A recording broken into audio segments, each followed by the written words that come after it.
안녕하세요. K엔젤 성형외과 원장 권용석입니다.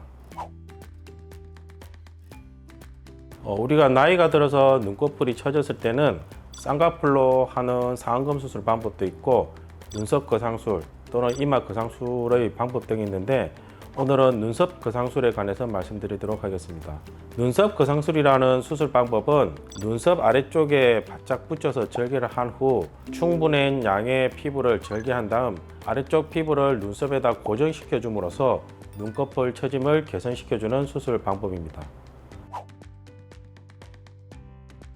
쉽게 말해서 쌍꺼풀을 만드느냐 안 만드느냐 그 차이라고 말씀드릴 수 있을 것 같고, 상안검은 쌍꺼풀을 하면서 처진 피부를 개선시켜 주는 것, 반면에 눈썹 거상술이란 것은 기존에 쌍꺼풀이 있거나 아니면은 쌍꺼풀 수술로 인해서 잘 정리가 되어 있는 경우 단순히 바깥쪽에 피부 처짐만 개선할 필요가 있을 때 시행하는 방법이라고 말씀드릴 수 있을 것 같습니다.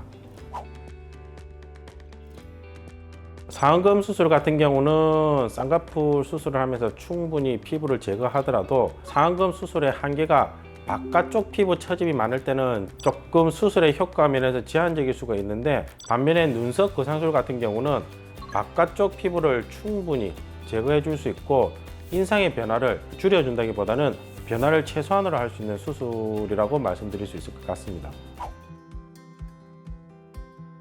상담할 때 눈썹과 눈과의 거리가 조금 되고 반면에 피부 제거량이 많을 것으로 생각되면서 눈두덩이 피부가 두꺼운 경우, 쌍꺼풀만 하기에는 인상의 변화가 걱정되는 경우 상안검이랑 눈썹 거상술이랑 같이 하는 경우가 있는데, 이때는 늘어난 피부는 눈썹 거상술을 통해서 충분히 제거를 해준 다음에 가장 피부가 얇은 쪽에서는 쌍꺼풀을 만들어 주면서 인상을 또렷하게 해주는 그런 방식을 사용함으로써 좀 더 만족스러운 결과를 낼 수 있을 것 같고, 눈썹 거상술 같은 경우는 피부 제거가 효과적이긴 하지만 라인 교정 면에서는 조금 부족한 면이 있기 때문에 눈썹 거상술을 한 후에 경과를 보면서 라인의 수정이 필요한 경우 간단한 방법으로 라인을 교정하는 것처럼 분리되어서 따로따로 하는 경우도 있고, 반면에 상안검 수술을 해놓고 나서 바깥쪽 피부 절제가 조금 부족할 경우는 거상술을 통해서 좀 더 추가적으로 절개를 하는 방법도 있고, 상황에 맞춰서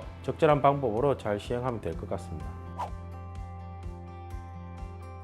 일단 기존에 쌍꺼풀이 자연적으로 있거나 아니면 이전의 수술로 인해서 쌍꺼풀이 잘 정리되어 있는 분 중에서 눈썹 사이 거리가 충분할 때 단순히 쌍꺼풀을 만들 필요는 없고 처짐으로 인한 원인 때문에 처짐만 개선해서 될 경우는 눈썹 거상술을 통해서 충분한 피부 제거를 통해서 만족스러운 결과를 얻으실 수 있을 것 같습니다.